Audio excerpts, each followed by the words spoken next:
បាទនេះគឺជាលទ្ធផលសម្រាប់បងប្អូនបាទលទ្ធផលសម្រាប់ចំណុចនេះគឺ input បាទ input យើងដាក់ជាប្រភេទ mono ទេបាទ input mono ចេញមក output ពីច្រកបាទជាប្រភេទព្រៃព្រិតបាទព្រៃព្រិតអញ្ចឹងយើងយកមកយើង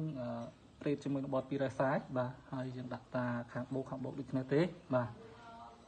ប្រភេទនេះគឺប្រើជាមួយនឹងIC TL072 ណាបងប្អូនបាទហើយ4558ក៏ត្រូវដែរគ្រាន់ថាកម្រិតសំឡេងវាខុសគ្នាបាទសំឡេង TL072 វាលឺល្អជាងបាទអត់តោះឥឡូវយើងសាកមើលបងប្អូនគ្នាបាទហើយនេះជាបងប្អូននៅខាងកំពង់ចាមណាបងប្អូនណាបាទហើយវីដេអូនេះផ្សាយជូនបងប្អូនខាងកំពង់ចាមផងបាទនេះគឺជាព្រៃព្រិតបងហើយខ្ញុំគាត់ប្រាប់ថាតែគាត់ឥឡូវខ្ញុំតែឲ្យមកស្អាតហើយដោយសារខ្ញុំដឹងថាបង